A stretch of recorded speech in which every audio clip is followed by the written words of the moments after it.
Jika Fatu sudah tidak love solo Sikoa lagi, Jimmy Uso nge-super kick Drew McIntyre yang banyak omong, Charlotte Flair resmi pilih Tiffany Stratton di WrestleMania, dan masih banyak lagi. Selamat datang di Extra Smack, dimana kita akan nge-recap dan nge-review episode SmackDown hari ini tanggal 15 Februari 2025. Sebelum kita lanjut, pengen kalian like dan share video ini ke teman-teman kalian yang suka WWE. Dan jangan lupa subscribe, soalnya channel ini upload video setiap hari. Let's go. SmackDown hari ini dibuka dengan suara yang udah gak asing lagi, Wade Barrett yang menyambut fans bareng Vic Joseph dari NXT, yang kali ini menggantikan Joe Tessitore. Suasana langsung panas waktu Undisputed WWE Champion Cody Rhodes masuk ke arena.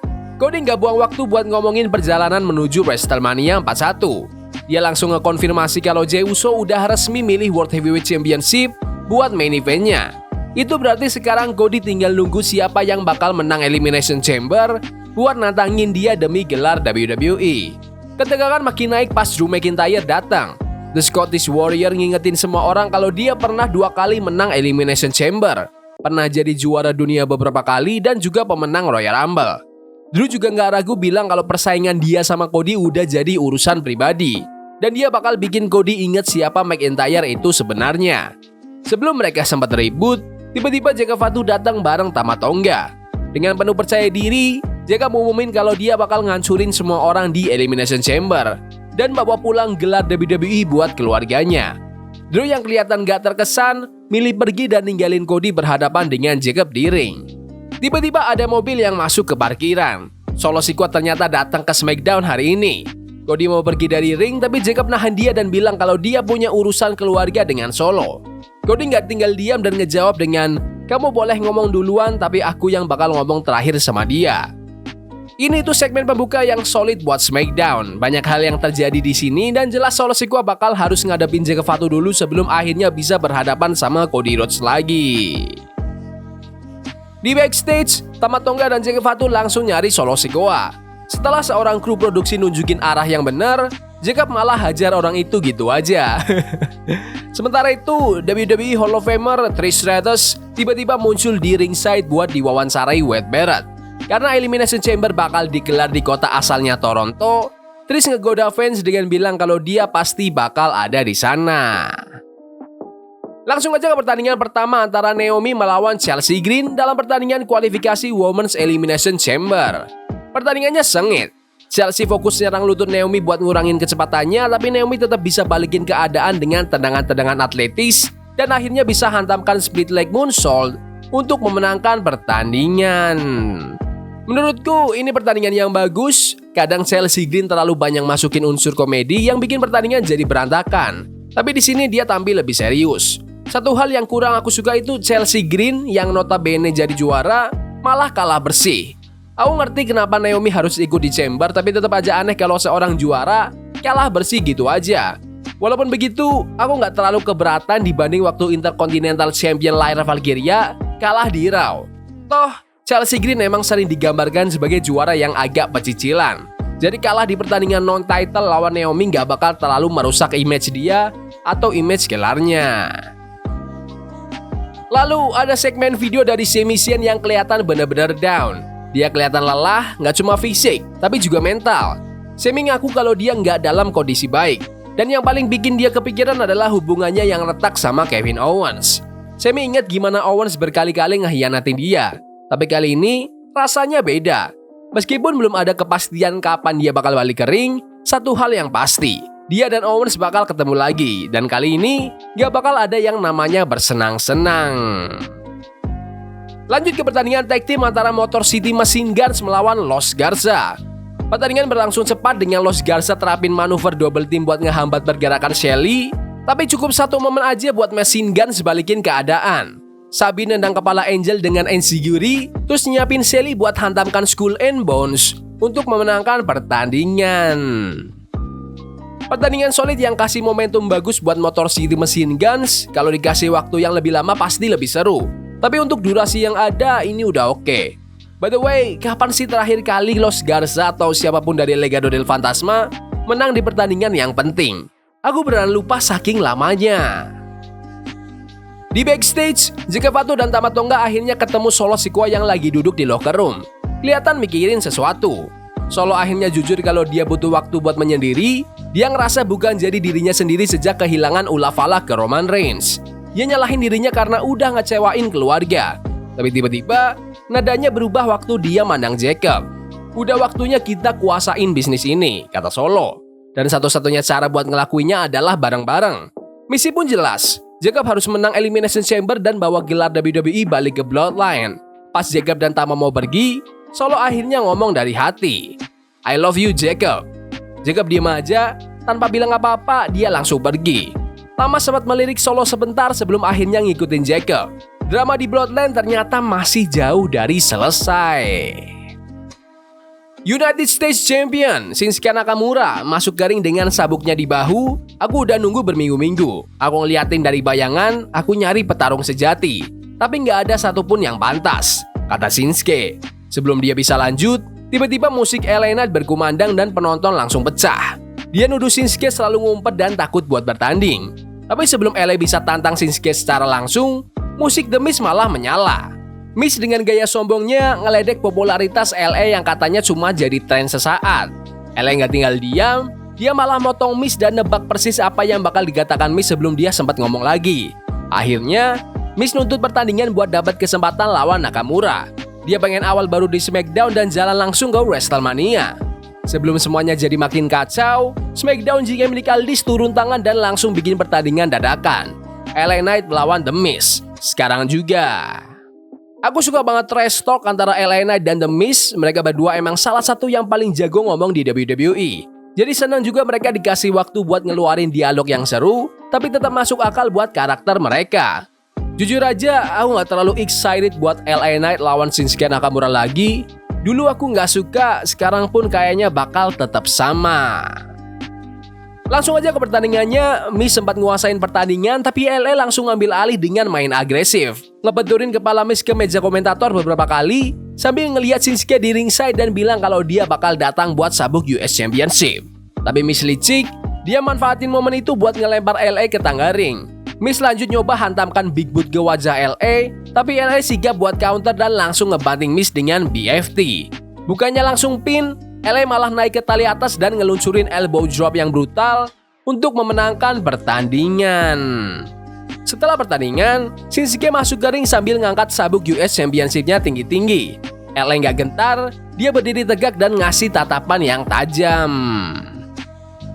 Pertandingan seru yang dapat waktu cukup panjang. The Miz jarang menang, jadi nggak heran dia kalah lagi di sini.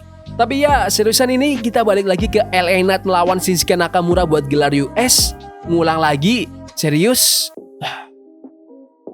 Di backstage, Nia Jax lagi ngobrol sama Candice LeRae dan tiba-tiba Alexa Bliss muncul sambil megang boneka lilinya. Dengan nada sarkas, Alexa ngasih semangat buat Nia untuk pertandingannya malam ini. Sambil sekalian nyindir Candice yang baru aja kalah minggu kemarin. Nia nggak terkesan, dia langsung nyinggung soal pengkhianatan lama, kode keras buat Alexa. Tapi Alexa tetap kalem, malah nyeletuk kalau Nia bisa menang malam ini. Mungkin mereka bisa ketemu lagi di WrestleMania buat rematch. Waktu Alexa ngomong, tiba-tiba layar sempat nge-glitch dengan gaya Wyatt Six. Sebuah pertanda bahwa ada sesuatu yang gelap yang masih mengintai Alexa Bliss. Saat The Miz lagi jalan di backstage, Andrade tiba-tiba deketin dan bilang, "Kalau kamu mau, aku bisa ngajarin sesuatu," kata Andrade sebelum langsung pergi. Belum sempat Miz mencerna kata-kata itu, Carmelo Hayes muncul. Sayang banget ada orang yang gak bisa ngehormatin bakat asli kayak kita, kata Melo. Miz yang ngerasa ada kesempatan, langsung nyeletuk. Gimana kalau kita bikin tim? Melo Don Miz. Melo cuma ngelirik, geleng-geleng kepala, terus pergi buat siap-siap tanding. Miz makin kesel. Sebelumnya di hari itu, Carmelo Hayes dan R-Truth sempat punya momen kocak di backstage. Seperti biasa, Truth sama sekali nggak ngerti apa maksud dari I am him. Dan itu bikin Melo jadi kesal sendiri. Lanjut ke pertandingan antara Carmelo Hayes melawan R-Truth. Saat pertandingan dimulai, Truth justru unggul duluan dengan hip toss. Tapi Melo langsung ngejawab dengan springboard clothesline yang bikin Truth terkapar. Truth sempat ngehindarin serangan Melo dari top rope dan hampir menang dengan roll up. Tapi Melo cepat banget nge-recover. Dia ngebantai Truth dengan clothesline ke belakang kepala. sebelum akhirnya hantamkan Nothing But Net untuk memenangkan pertandingan. Pertandingan yang gampang buat Carmelo Hayes buat ngasih dia momentum positif. Dengan SmackDown jadi 3 jam, pasti bakal ada pertandingan-pertandingan filler kayak gini. Tapi setidaknya Melo dapat kemenangan lagi walaupun ngelawan pegulat komedi. Di backstage, The Street Profits, Montez Ford dan Angelo Dawkins ngasih peringatan. Begitu Dawkins sembuh total, mereka bakal ngehajar siapapun yang ada di depan mereka. Ford juga bilang kalau semua frustasi yang mereka pendam selama bertahun-tahun bakal dilepaskan. Ford nutup segmen ini dengan kalimat khas mereka, "We want the smoke." Di bagian lain backstage, Pretty Deadly lagi sombong abis, ngebanggain kemenangan mereka atas DIY minggu lalu. Tapi tiba-tiba, DIY datang buat ngeganggu. Gargano bilang kalau minggu kemarin mereka itu belum siap, tapi minggu depan pasti bakal beda cerita. Terus, Ciampa ngasih peringatan tajam. Mimpi kalian buat jadi juara itu udah mati. Di dalam mobilnya, Kevin Owens ngerekam promo yang mentah dan penuh emosi. Dia refleksiin 6 bulan terakhir dan dengan jujur ngakuin kalau ada 3 orang yang udah ngehancurin hatinya. Randy Orton, Cody Rhodes, dan Sami Zayn. Tapi kata-kata paling tajamnya dia simpen buat Sami. Sami bilang dia ngerasa sakit, dia nggak tahu apa itu rasa sakit yang sebenarnya. Sindir Owens. Kalau dia mau tanding lagi, gak ada tempat yang lebih pas daripada tempat di mana semuanya dimulai, yaitu Kanada, Elimination Chamber, Toronto. Mau udah diizinin dokter atau belum, Owens gak peduli. Dia mau Sami datang dan nemuin dia di acara itu. Lanjut ke Tiffany Stratton yang mempertahankan gelarnya melawan Nia Jax. Seperti yang diperkirakan, Nia langsung menggunakan ukuran dan kekuatannya buat mendominasi, tapi Tiffany berhasil membalikan keadaan dengan biarin Nia tabrak tiang ring. Setelah iklan, Tiffany berhasil mendaratkan moonsault keluar ring yang mengenai Nia dengan sempurna. Dia lanjut dengan Swanton Bomb di dalam ring tapi Nia masih bertahan. Ketika Tiffany mencoba melanjutkan serangannya, Candice LeRae tiba-tiba ikut campur. Wasit gak punya pilihan lain selain mendiskualifikasi pertandingan setelah 15 menit berjalan. Nia gak puas, dia lanjut menyerang Tiffany, menghancurkannya dengan Annihilator. Candice terus ambil kursi ke dalam ring tapi Trish Stratus menghadang. Sebelum Trish sempat beraksi, Nia menyerangnya juga. Ofisial WWE berusaha melerai tapi Nia masih sempat menghantam Tiffany lagi dengan leg drop ke punggungnya. Waktu Tiffany terbaring kesakitan, Charlotte Flair datang. Dengan penuh percaya diri, Charlotte duduk di sebelah Tiffany yang kesakitan dan berkata, "The Queen pilih kamu. Sampai jumpa di WrestleMania." Dan dengan itu, pertandingan antara Tiffany Stratton melawan Charlotte Flair untuk gelar WWE di WrestleMania resmi terwujud. Aku suka pertandingan ini. Rasanya bakal ada Tiffany Stratton dan Trish Stratus melawan Nia Jax dan Candice LeRae di Elimination Chamber. Dan itu pertandingan yang menarik. Sedangkan Charlotte Flair lawan Tiffany di WrestleMania itu jelas pilihan yang paling masuk akal. Di backstage, SmackDown GM Nick Aldis bertemu dengan Bianca Belair dan Naomi buat ngebahas serangan misterius terhadap Jade Cargill. Aldis mengungkap bahwa dia mendapat tip anonim dan menunjukkan rekaman video. Dalam video itu, terlihat Liv Morgan dan Raquel Rodriguez berada di latar belakang dekat tempat kejadian. Namun, ada satu masalah besar. Aldis gak tahu siapa yang merekamnya dan siapa yang mengirimkannya. Bianca dan Naomi gak percaya begitu aja. Mereka yakin Liv dan Raquel terlibat dan langsung keluar ruangan dengan satu tujuan. Mereka bakal menyelesaikan masalah ini sendiri di Raw minggu depan. Setelah serangan brutal dari Nia Jax dan Candice LeRae, Tiffany Stratton diwawancarai Byron Saxton. Masih gemetar setelah insiden tadi, Tiffany berusaha tetap percaya diri. Charlotte akan segera tahu bahwa ini itu TV time. Namun dia jujur, fokusnya untuk WrestleMania jadi terganggu gara-gara serangan tadi. Terus, Trish Stratus datang. Trish ajak Tiffany untuk bekerja sama melawan Nia dan Candice di Elimination Chamber. Tiffany langsung tersenyum dan akhirnya, pertandingan tag team ini akhirnya resmi diadakan. Di backstage, Jimmy Uso sedang menatap layar yang menampilkan promosi pertandingan Jey Uso untuk WrestleMania. Terus, Drew McIntyre muncul, menyeringai. Ngejekin Jimmy yang minggu kemarin kalah dan gak terkualifikasi. Tapi sebelum pergi, Drew kasih pukulan terakhir yang lebih menyakitkan dengan bilang kalau setidaknya Jimmy itu menikah dengan seseorang yang lebih baik darinya. Naomi maksudnya. Jimmy pura-pura jalan pergi tapi tiba-tiba nge-super kick Drew McIntyre. Drew terkapar di lantai, Jimmy berdiri di atasnya nunjukin gerakan tangan Yeet sebelum pergi. Langsung aja ke pertandingan utama di SmackDown hari ini, kualifikasi Elimination Chamber antara Damian Priest melawan Braun Strowman melawan Jacob Fatu. Tiba-tiba solo Sikoa muncul. Jacob naik ke tali atas, mendaratkan moonsault ke Strowman, tapi Cody Rhodes tiba-tiba juga ikut datang ke ring. Cody menyerang Solo dengan crossroads di luar. Tama Tonga coba membantu, tapi Solo malah secara nggak sengaja ngehantam Tama. Di dalam ring, Damian memanfaatkan situasi, membanting Strowman dengan Sword of Heaven Chokeslam untuk memenangkan pertandingan. Setelah pertandingan, Cody masuk ke ring dan berjabat tangan dengan Priest. Mereka saling menatap ke arah logo WrestleMania sebelum SmackDown hari ini berakhir. Aksi yang seru. Jacob Fatu kalah lagi di main event SmackDown untuk ketiga kalinya, tapi dia tetap terlihat kuat karena nggak kena pin. Sementara itu, Damian Priest memang butuh kemenangan ini, walaupun reaksi dari penonton ke dia tuh makin sini mulai agak menurun. Secara keseluruhan, ini adalah acara yang bagus. Menurutku, aksi di dalam ring itu solid hampir sepanjang acara. SmackDown kali ini berkualitas, tapi 3 jam ini mulai terasa agak berlebihan. Ada banyak momen yang seru, tapi ada juga beberapa segmen yang terasa cuma jadi filler. Tapi mereka berhasil ngembangin banyak storyline sepanjang acara dan juga nambah hype untuk acara premium Elimination Chamber di bulan depan. Tapi menurut kalian gimana SmackDown hari ini?